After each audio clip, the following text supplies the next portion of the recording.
Bienvenue dans Comme toujours. Chaque jeudi, nous revenons sur les images qui ont fait l'actualité, vues et revues par le prisme de la communication. Avec nos spécialistes en plateau, nous décryptons les stratégies en tentant de lire entre les lignes parce que, ne l'oublions pas, la chose la plus importante en communication, c'est d'entendre ce qui n'est pas dit. Au sommaire, cette semaine, un colloque au faux air de meeting, des habits de candidats sous un costume de président. François Hollande semble bel et bien entrer en campagne cette semaine, à un an tout juste de l'élection présidentielle. Nous scruterons ce candidat à peine masqué sous toutes les coutures. Un candidat qui, comme tous ses rivaux, a entamé sa mue 2.0. Chacun veut se montrer à la pointe, au contact d'un électorat connecté. François Fillon annonçait un meeting innovant, interactif, participatif cette semaine. Nous verrons comment nos politiques tentent de reprendre les codes du web. Et puis, ceux-là ont bien compris les ficelles d'une com virale quand les grands de ce monde allient dérision et diplomatie au service de la bonne cause. Le couple Obama contre un duo royal, Prince Harry, Queen Elizabeth, analyse de l'avant-match des Invictus Games sur les réseaux sociaux.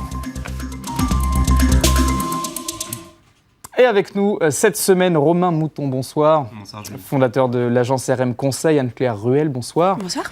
Professeur de communication politique, et Nicolas Boudot, rebonsoir. Bonsoir. Associé du cabinet Tilder, lui, candidat, un président en campagne. Les observateurs étaient unanimes après la prestation de François Hollande mardi au théâtre du Rond-Point.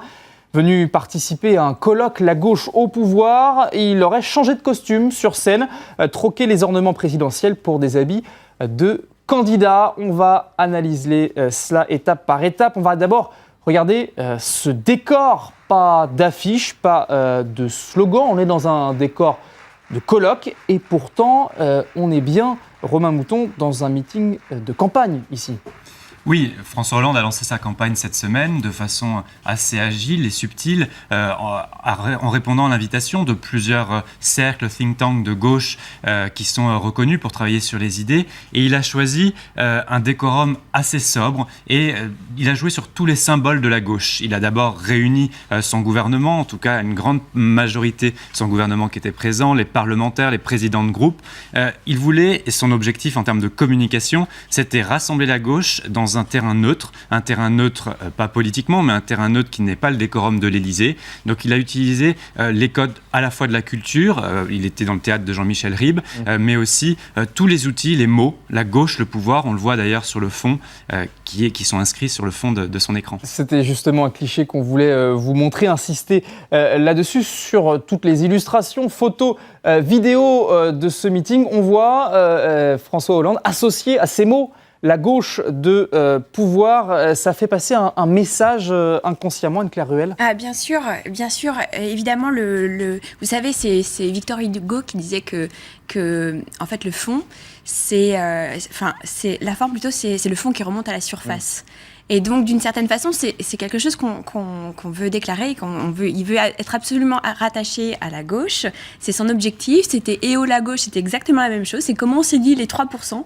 À l'époque où il était monsieur 3%. Donc, comment on remobilise cet électorat qui était un peu fan et comment on fait passer un message fort. C'est quasiment un slogan de campagne. Donc, c'est ça qu'il fait passer aujourd'hui. Alors justement, ce décor, Nicolas Boudot, donc, on n'est pas à l'Élysée, c'est ce que disait Romain Mouton, on est dans un colloque. Qu'est-ce que ça change dans le discours, la différence dans la mise en scène, faire un discours de président et un discours de candidat ?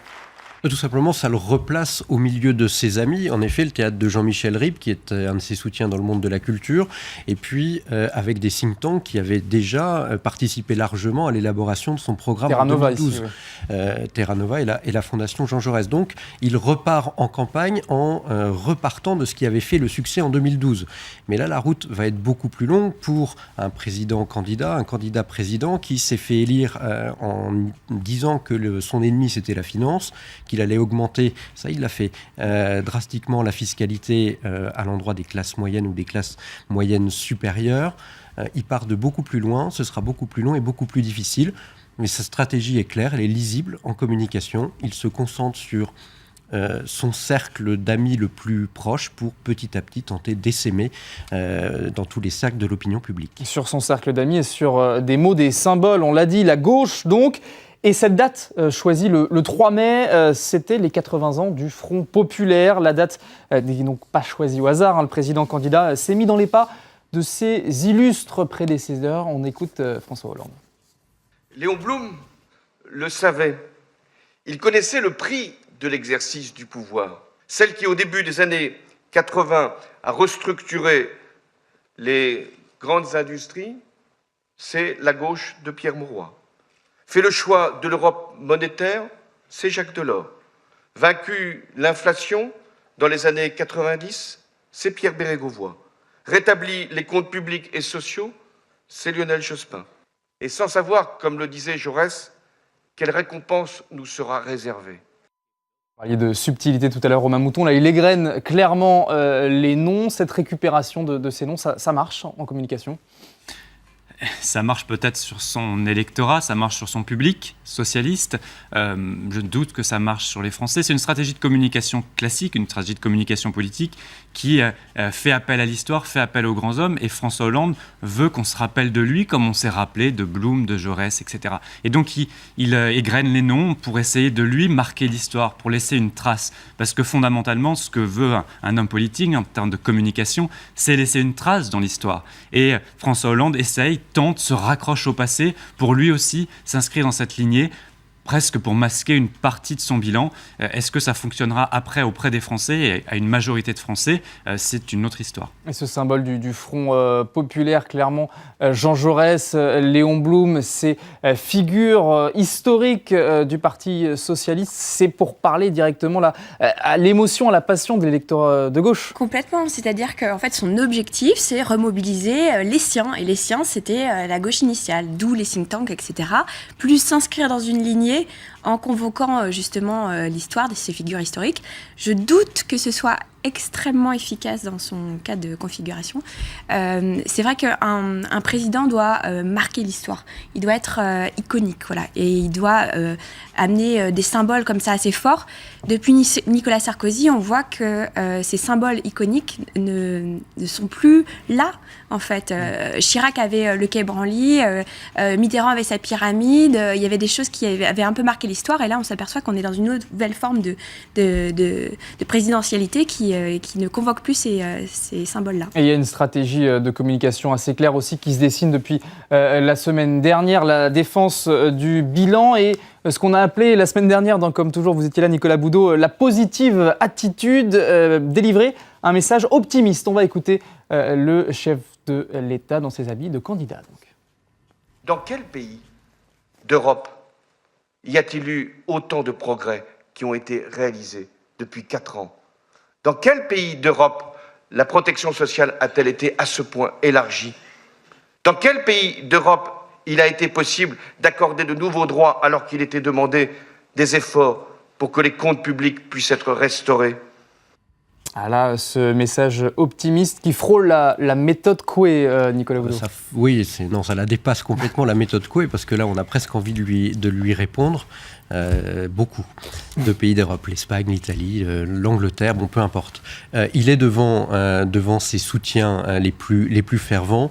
Comme l'a dit Anne-Claire et comme l'ont dit Anne-Claire et Romain à l'instant, il doit se replacer dans l'histoire, remobiliser son propre camp, qui se posait des questions récemment à savoir s'il était toujours un président de gauche. Il leur a donné la réponse.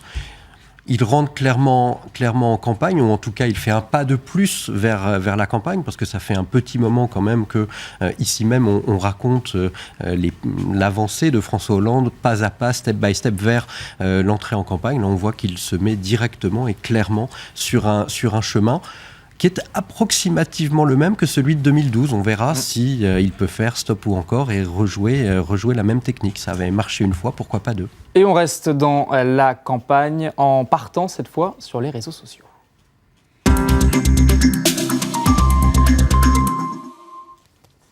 Et cette campagne, elle sera 2.0 ou ne sera pas. Les candidats l'ont bien compris, ceux qui multiplient les initiatives, les opérations de com sur Internet, une volonté claire de s'afficher à l'écran, se montrer moderne, innovant et proche de l'électeur. Avec ce dernier exemple en date ce mardi, c'était à Issy-les-Moulineaux. François Fillon faisait le pari du meeting interactif. 1000 personnes dans la salle, 10 fois plus connectées sur le site du candidat durant les 3 heures de l'événement, des interactions sur Twitter, sur Facebook. Mais là encore, on va s'intéresser au décor, à la mise en scène en premier, faire 2.0. C'est d'abord adopter, vous allez le voir, les codes des Apple, des Facebook. On va voir François Fillon lors de ce meeting debout, ici, avec le micro à la main. Romain Mouton, on est dans ce qu'on appelle les keynotes des PDG de la Silicon Valley, presque dans le stand-up. Oui, François Fillon n'innove pas. Il y a eu Emmanuel Macron qui a fait la même chose quand il a présenté sa loi Noé, Bruno Le Maire qui a fait son meeting aussi en bras de chemise. Finalement, on s'attache, c'est un peu triste de s'attacher quand même à est-ce que le candidat a une cravate, pas de cravate, est en chemise, pas de chemise, est-ce qu'il est au milieu de la foule, etc. La réalité, c'est que je pense que les politiques sont déconnectés des vraies préoccupations des Français en termes de communication. Parce qu'ils ont l'impression qu'en utilisant le digital, en se faisant en mode keynote, on va dire, ils ont l'impression qu'ils font moderne. Sauf que la réalité, c'est qu'ils sont juste sur les mêmes modes de communication que les Français et qu'ils ne sont pas avant-gardistes en étant de cette manière en termes de communication. Ils rattrapent juste leur retard. Ils sont suiveurs. Ils sont suiveurs. Aujourd'hui, les Français, ils utilisent leur smartphone, ils utilisent Internet pour communiquer avec les animateurs télé, réagir aux émissions, parler avec leurs amis, etc. Donc la réalité, c'est que les réseaux sociaux font partie de la vie intégrante de la majorité de Français. Et donc là, quand les hommes politiques sont en mode keynote, ils ne sont juste, ou en mode interactif, ils sont juste en train de s'intégrer et de suivre ce que font déjà la majorité des Français. Donc ne nous leurrons pas, ces astuces et ces petites stratégies de communication ne sont pas l'essentiel dans une campagne et c'est pas sur ça que se jouera la primaire de la droite et du centre. Alors il y avait ce stand-up donc, de François Fillon, il y avait aussi donc, le côté interactif, il y avait la possibilité de voter pour les propositions du candidat. Écoutez comment cela marchait. Vous pouvez poser vos questions et à la fin de chacune des interventions, vous aurez la possibilité de voter parmi 3 mesures qui font partie du programme de François Fillon, voter pour celle qui vous paraît la plus urgente. François Fillon se pliera à l'exercice de devoir répondre en direct à ces interpellations à la suite de ces interventions. Alors là, on est presque, Anne-Claire Ruel, dans le vote façon télé-réalité, appuyé sur 1 sur votre smartphone. Oui, c'est une forme de télé-réalité, mais je rejoins Romain. C'est des choses qui se font déjà, par exemple, en convention avec des salariés. C'est-à-dire qu'un patron est devant ses salariés et les salariés, avec une tablette, peuvent poser leurs questions. C'est juste la digitalisation des événements. C'est ça qui se passe, une nouvelle technique de communication. Et ils sont juste en retard, ils rattrapent juste ce retard.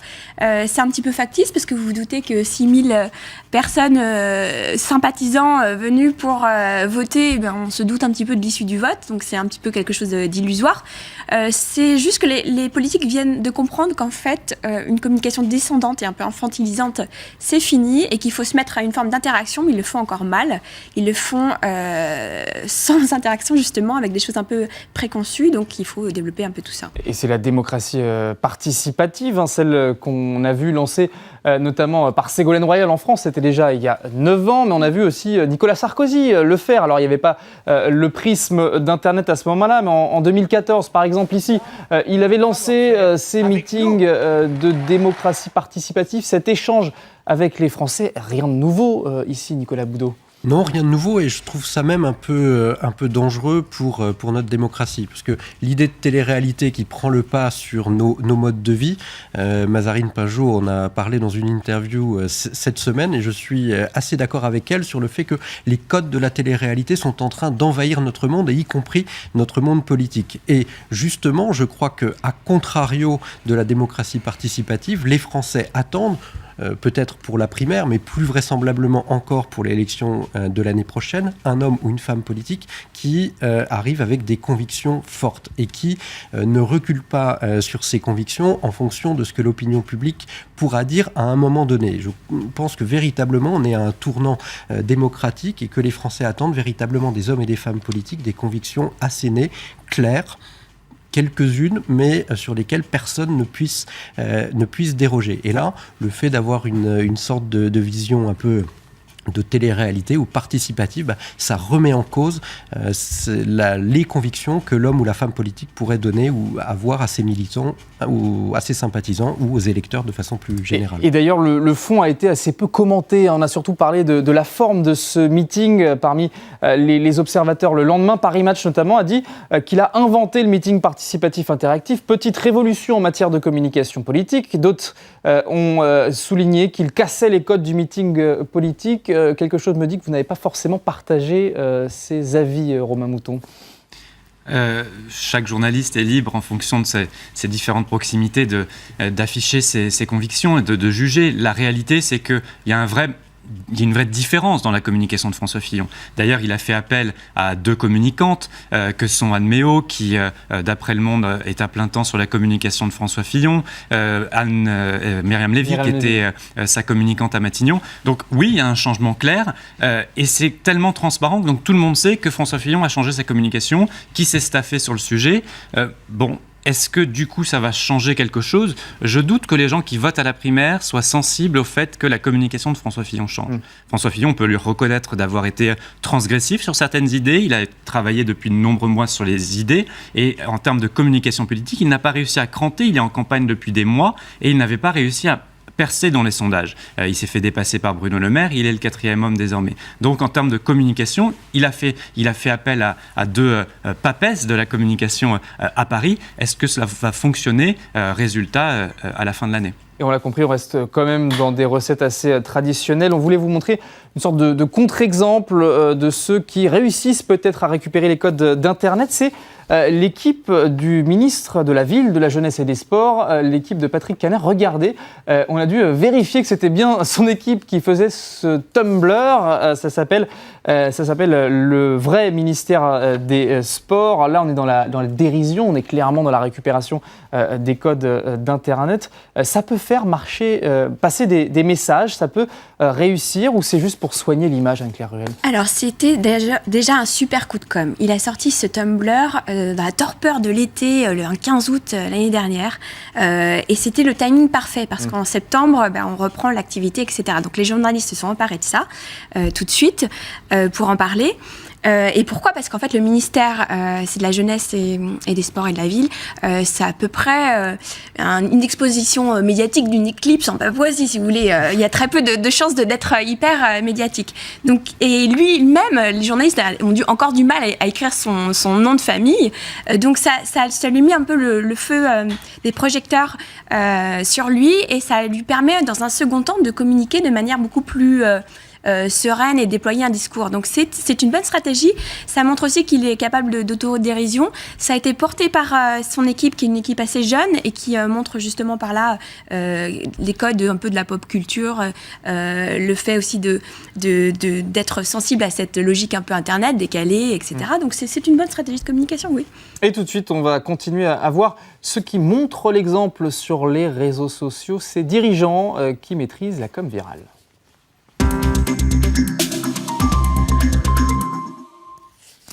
Et à ce petit jeu-là, eux, ils ont déjà fait leurs preuves et ils récidivent dans la perspective des Invictus Games. C'est une initiative du Prince Harry, des Jeux pour soldats et vétérans de guerre blessés, pour promouvoir la reconstruction par le sport, saluer également le courage de ces hommes et de ces femmes.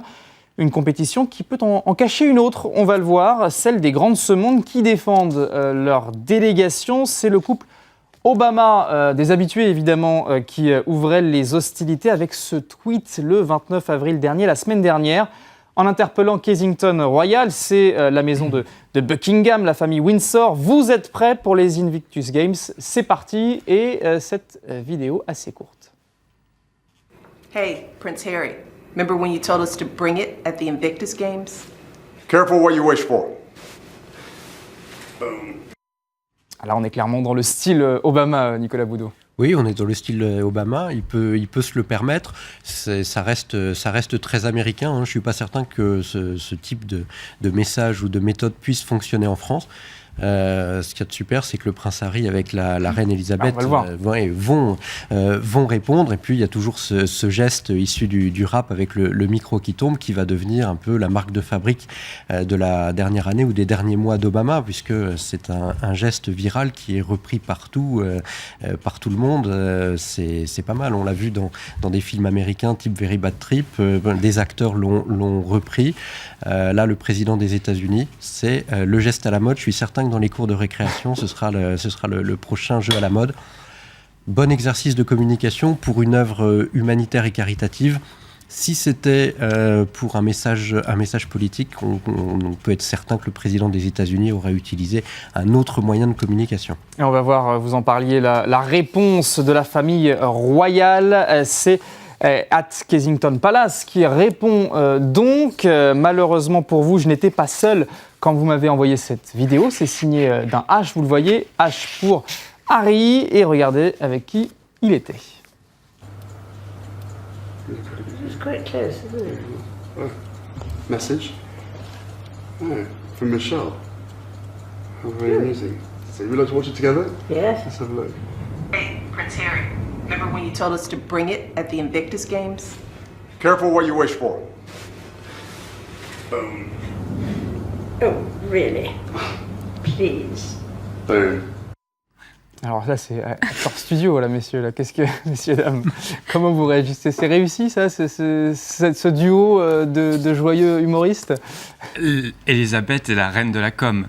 C'est pas une nouvelle. Elle avait fait une première apparition sur une première mise en scène dans James Bond, on se rappelle. Pour les Jeux de 2012. Exactement, elle s'était jetée en hélico. Enfin, en tout cas, elle avait simulé. En tout cas, elle s'est montrée qu'elle a un sens de la dérision, de la communication. Elle a une maîtrise parfaite, en tout cas ses équipes, des réseaux sociaux, des outils digitaux de communication. Et là, en plus de ça, dans cette séquence, elle est à la fois partie prenante à l'avant, mais elle ne se mouille pas. C'est pas elle qui va faire le fameux boom. C'est pas elle qui va être actrice de la communication. Elle participe et en tout cas, elle montre une nouvelle fois qu'elle a une parfaite maîtrise des outils de communication et elle sait répondre au grand de ce monde. Après, il y a une vraie question, c'est est-ce que les dirigeants politiques s'élèvent en participant à ces différents jeux sur les réseaux sociaux? Est-ce que c'est pas un entre-soi? Ça, c'est un vrai sujet. Ben voilà, c'est la question. Est-ce que c'est un entre-soi ou est-ce que en se mettant sur les réseaux sociaux, on inclut, on se rapproche des internautes et donc de ces sujets en l'occurrence? Alors je crois qu'il faut faire un deuil en fait. C'est-à-dire que la communication publique au sens de étatique comme on l'entendait, elle a disparu. Et ça c'est l'effet de la timeline. Vous savez, les timelines Twitter ou Facebook, c'est une suite d'informations noyées. Il n'y a pas de hiérarchie entre un chat mignon et une communication de la reine d'Angleterre.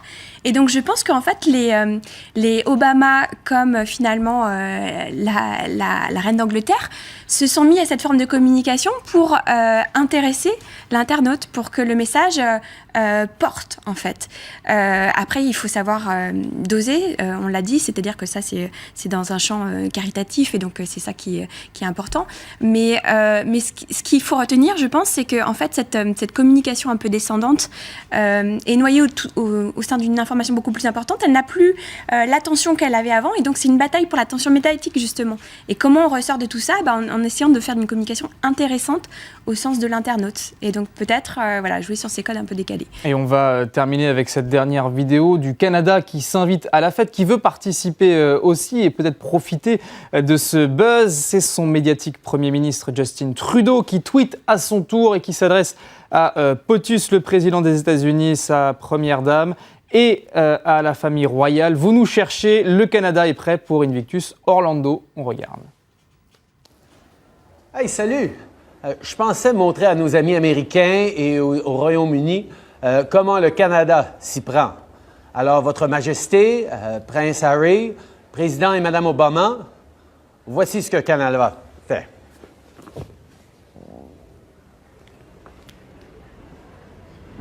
Boom! Orlando, Jeux Invictus, nous sommes prêts. Alors, on est dans la surenchère. Est-ce qu'il n'y a pas un risque de surdose, Nicolas Boudot ? Oui, je pense que c'est le dernier chef d'État ou de gouvernement à pouvoir jouer le jeu, Justin Trudeau, avec cette vidéo, parce que c'est juste la limite, c'est ce qu'on a dit précédemment, entre l'entre-soi, le message politique, et puis surtout l'image que les hommes et les femmes politiques veulent renvoyer. C'est extrêmement sensible, comme un papier à cigarette, entre le côté stand-up un peu ridicule et puis la vie politique.